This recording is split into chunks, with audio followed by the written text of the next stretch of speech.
Did you watch much of Glastonbury? Because I reckon I watched probably more than anyone else in Britain.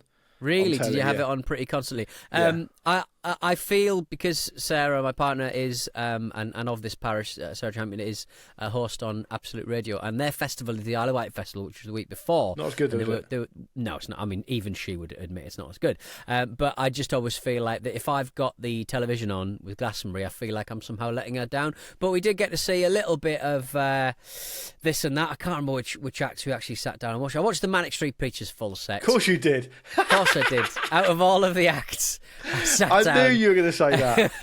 The moment that the rumoured secret artist turned out to be the Foo Fighters and not Pulp, I knew you were going to pivot straight to Manic Street Preachers. They were never going to be Pulp. It was always going to be the Foo Fighters. The drummer was wearing gloves.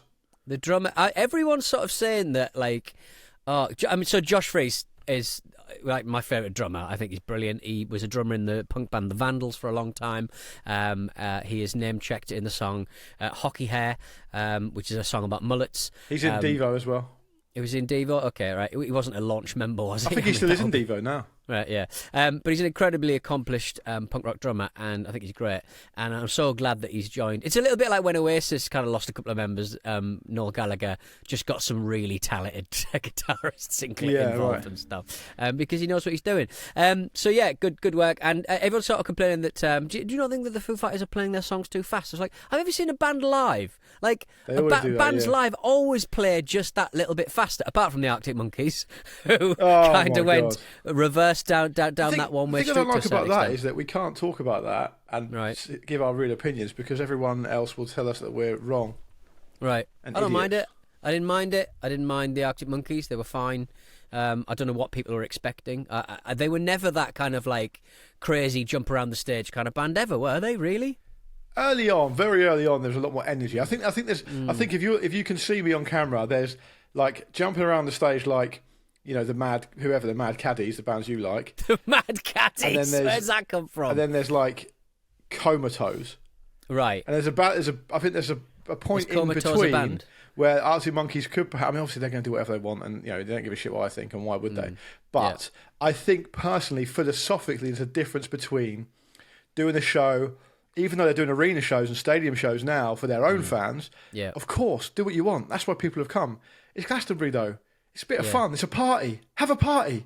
Yeah, it's a long set and you've got to squeeze in all of your hits, I suppose. They're the biggest band I've ever seen where the front man, everything he says sounds sarcastic.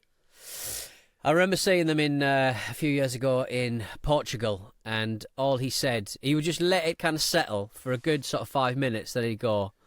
Obrigado. That's all he'd say. Yeah, our friend Andy Edwards once said that you know, the old Arctic Monkeys would write a sarcastic song about what the new Arctic Monkeys are now like.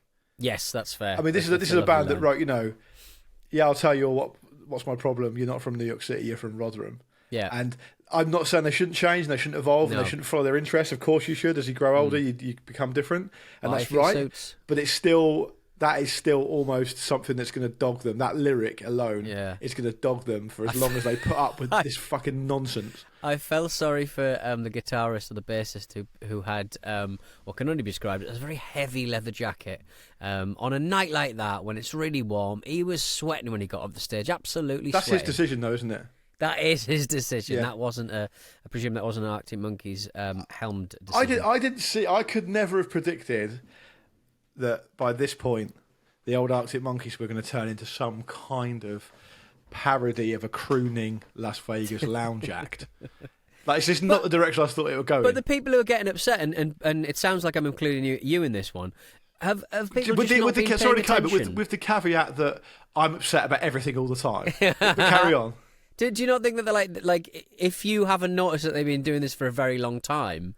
The last time I interviewed them, which was like fucking 2018 or something, he went, it's not summer no more, Pete. I've just been doing that impression quite a lot. Yeah. It's not summer no more, I'm not, Pete. I have been paying attention to it as far as I know what they're doing. I quite like them on record. I really do admire how they're doing interesting shit, right? Yeah. Like, because I think I totally understand that if they had turned into some kind of band that just did the same stuff they've always done, which for them would be impossible because they're quite autobiographical, aren't they? Yeah. They're not going to be able to talk about the same things they're talking about now because their lives are so different. And it's the same. I'll tell you who else had that problem, but in a slightly different way, was Mike Skinner of the Streets. Like proper kitchen sink, summary of British life with the first record. Second record was a concept record, which was kind of similar, but you could tell his life was transitioning into something completely different. And now he's not able to make music like that. Perhaps he doesn't want to anyway, but he's not able to. So there's always a problem to be solved. And on record, I admire how they've done it. This kind of conceptual thing, and it's quite high-minded and interesting sounding. Kitsch, sort of like. But I just don't think once you've been standing in a field in the blazing sunshine having a bunch of cider, you necessarily want to hear like Mardy Bum sung at like half pace.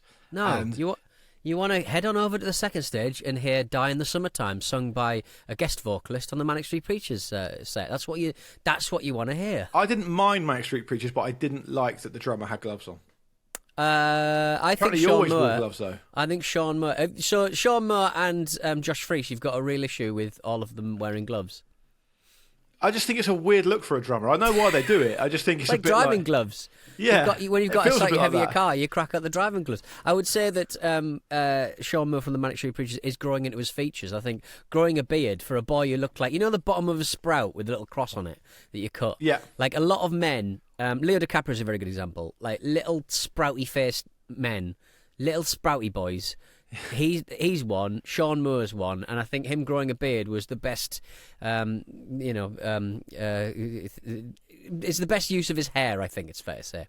My face has just never been bigger. It just gets bigger every year. Just gets bigger and bigger and bigger. It's never going to stop. It's like Sean Murphy, the snooker player, crossed with the guy from Keane.